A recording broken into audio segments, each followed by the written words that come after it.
రాష్ట్రంలో ఉన్న 70 నుంచి 80 లక్షల రైతన్నలకు కూడా నా యొక్క రిక్వెస్ట్, మీకు రైతు బంధు పడిందా? టింగు టింగో టింగు టింగో టింగు టింగో అని చెప్పుకున్న ఈ ప్రభుత్వం ఒత్తుతుర్రబ్బా ఎట్లాంటిదంటే ఇట్లాంటి ఒక మంచి ట్యాబ్ పట్టుకున్నారు, ఇట్లా పట్టుకొని ఇట్లా వచ్చే కార్యక్రమాలు ఇట్లా ఒత్తుకుంటూ డబ్బులు పడ్డాయని చెప్పేసి మాట్లాడుతున్నారు. మరి రైతుల ముఖాల్లో ఆనందం రావాలి కానీ వీళ్ళ ముఖాల్లో ఆనందాలు ఏదో నాకు అర్థం కావట్లేదు. మొదలు మీ అకౌంట్లో రైతు బంధు పడిందా లేదా ఒక్కసారి కామెంట్ చేయండి. పడ్డా కూడా మనం వదిలిపెట్టద్దు, ఎందుకంటే మనకు యాసంగి రావాల్సిన 3వ విడత రైతు బంధు ఎడిపోయింది. నేను కూడా నిన్నటి నుంచి కూడా అదే అడుగుతున్నా. ఆ 3వ విడత రైతు బంధు ఏ గాడిద తిన్నాడు? ఆ 3వ విడత రైతు బంధు ఏ పంది తిన్నాడు? ఆ 3వ విడత రైతు బంధు ఏ దరిద్రపోడు, ఏ ముద్రాష్ట్రపోడు, ఏ గాడిది, ఏ దద్దమ్మ, ఏ పనికిరాని సవట ఎవడు తిన్నాడు? ఆ 3వ విడత రైతు బంధు ఎటుపోయింది?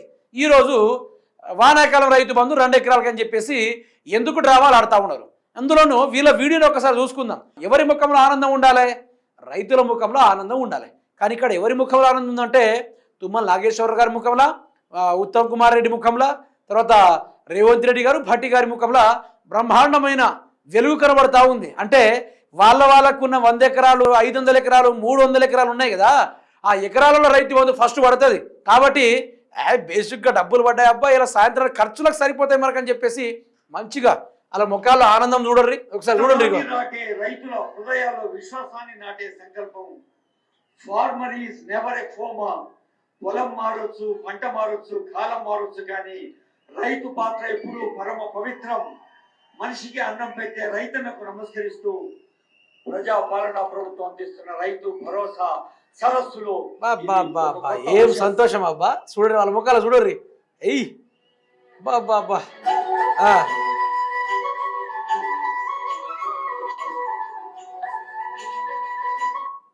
చూసిర్రా? మళ్ళీ ఇంకోసారి చూస్తారా? అలా ముఖాల ఆనందాలు. నాటే రైతుల హృదయాల్లో విశ్వాసాన్ని నాటే సంకల్పం. Farmer is never a former. పొలం మారొచ్చు, పంట మారొచ్చు, కాలం మారొచ్చు, కానీ రైతు పాత్ర ఎప్పుడు పరమ పవిత్రం. మనిషికి అన్నం పెట్టే రైతన్నకు నమస్కరిస్తూ ప్రజా పాలనా ప్రభుత్వం అందిస్తున్న రైతు భరోసా సరస్సులో ఇది ఒక కొత్త ఉషస్సు. చూడండి వాళ్ళ ముఖాల ఆనందం చూడండి. జనాలకు పడకుండా మనకు పడితే సరిపోతుంది అనుకుంటారు వాళ్ళు.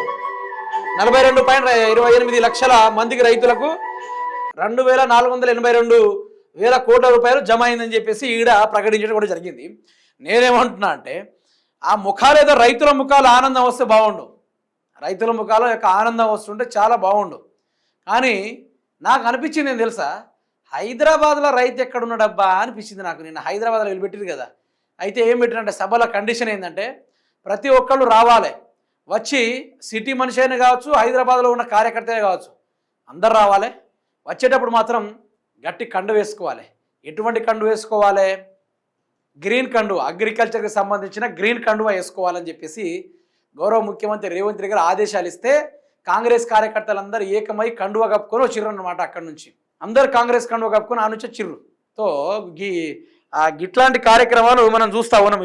ఇట్లాంటి కార్యక్రమాలు అయితే నేను చెప్పేది ఏంటంటే వాళ్ళు నవ్వడానికి గల కారణం ఏంటంటే రైతులకు పడకున్నా కానీ మన భూములకు బయసలు పడితే చాలు. ఫస్ట్ ఖర్చుల మందం పడుంటాయి, అట్లా సాయంత్రానికి మంచిగా ఖర్చులకు పనికి వస్తాయి, ఏడైనా పోవడానికి కూడా ఖర్చులకు పనికి వస్తాయని చెప్పేసి వాళ్ళు 200 ఎకరాలు, 500 ఎకరాల్లో, 1000 ఎకరాల్లో ఉంటే వాళ్ళ భూముల్లో మంచిగా టింగు టింగు అనుకుంటూ రైతు బంధు పడుతుంది తప్ప రైతుల అకౌంట్లో రైతు బంధు లేదు. పాపం ఇప్పటిదాకా ఘోరమైన పరిస్థితి, వాళ్ళు ఊహించలేని పరిస్థితి జరుగుతూ ఉంది తెలంగాణ రాష్ట్రంలో.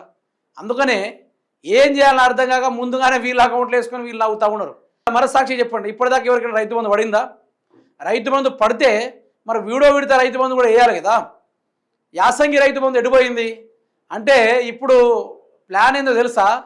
వానాకాలానికి సంబంధించిన బోనస్ పైసలు ఎక్స్ట్రాగా రైతులు విచ్చలవిడిగా వ్యవసాయం పండిస్తూ ఉన్నారు.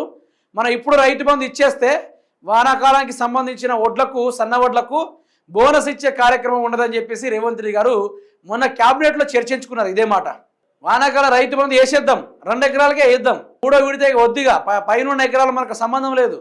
కానీ బోనస్ ఇచ్చుడంటే ఎన్నో వేల కోట్ల రూపాయలు పోతున్నాయి. ఆ డబ్బులు మనం సంపాదించుకున్నా కూడా మనకు నొప్పి ఉండదు, రైతాంగానికి పోతుంది, రైతులు రాజు అవుతున్నారని చెప్పేసి రేవంత్ రెడ్డి వాళ్ళ మంత్రివర్గ క్యాబినెట్ సమావేశాలు అరేంజ్ చేసి అందులో కూర్చొని మాట్లాడుకొని వీళ్ళు చర్చించుకున్న మాట అయితే ఇది. వాళ్ళు మాట్లాడుకున్న మాట ఇది. ఘోరమైన పరిస్థితి అనుకోండి. అంటే రేవంత్ రెడ్డికి రాజకీయ పరంగా ప్రజల్ని ఎట్లా ఆటాడించాలనో ఆయనకే తెలిసినంతగా ఎవరికి తెలియదు ఇక. అందులో ప్రజలు కూడా మళ్ళీ రేవంత్ రెడ్డే మంచోడా అనే కాడికి వచ్చింది వ్యవహారం. కానీ ప్రజల్ని ముంచేది మాత్రం కొంతవరకు అర్థం కావట్లా. తెలంగాణ సమాజాన్ని సర్వం ముంచే కార్యక్రమం దిశగా రేవంత్ రెడ్డి గారు కంకణం కట్టుకొని మరి బయలుదేరుతా ఉన్నాడు. తెలంగాణ బాగుపడాలంటే రేవంత్ రెడ్డి లాంటి ముఖ్యమంత్రి గద్దె దిగిపోవాలంతే.